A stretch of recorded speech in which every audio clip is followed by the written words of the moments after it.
Hi, I'm Blvd, one of the senior partners at Aust Migration and Settlement Services. This video is one of the many episodes in our Working in Australia series that will guide you through various visas when you look to migrate to Australia.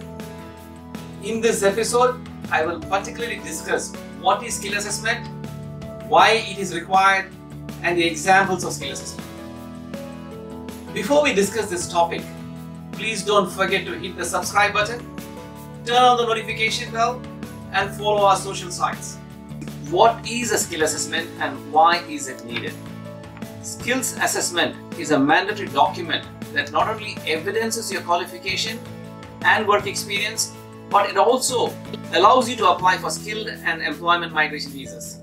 Visas such as Skilled Independent Visa Subclass 189, Skilled Nominated Visa Subclass 190, Skilled Work Regional Visa Subclass 491, and Temporary Graduate Work Visa 485.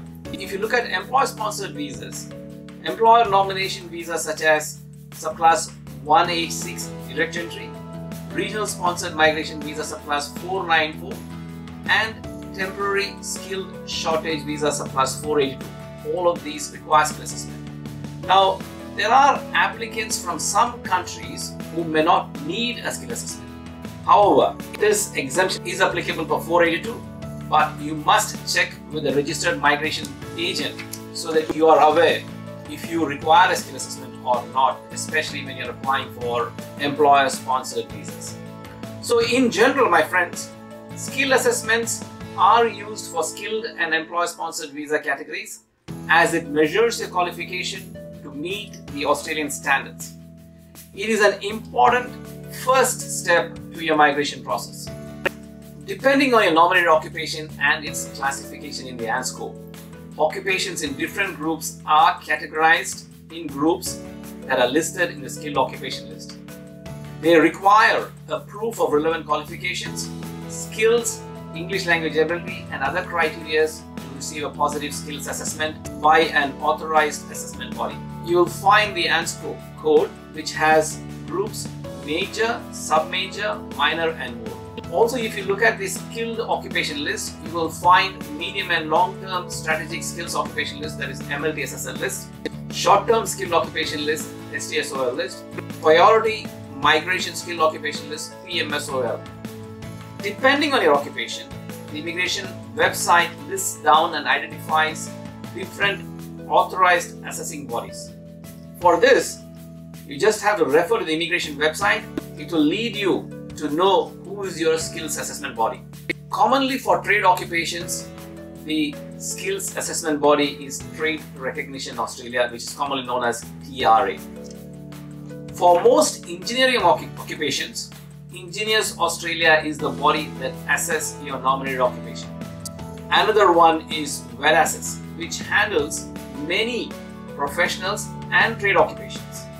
Now, these assessing bodies provide several pathways that you can pursue to evidence your qualification and work experience. Take for example, TRA, Trade Recognition Australia.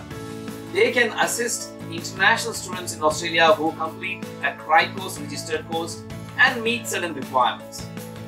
Once you finish a CRI-course course and meet certain requirements, a skill assessment from TRA, which is going to be a provisional skill assessment, will help you apply for subclass 485, which is graduate temporary visa. Now, you might have some queries on this because it may sound a bit technical.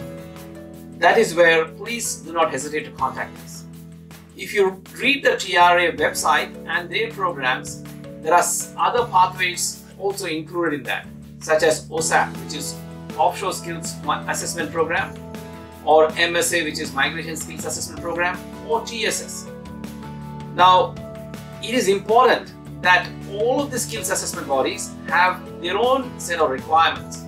I've just explained to you about TRA. Likewise, VERASSES has its own rules.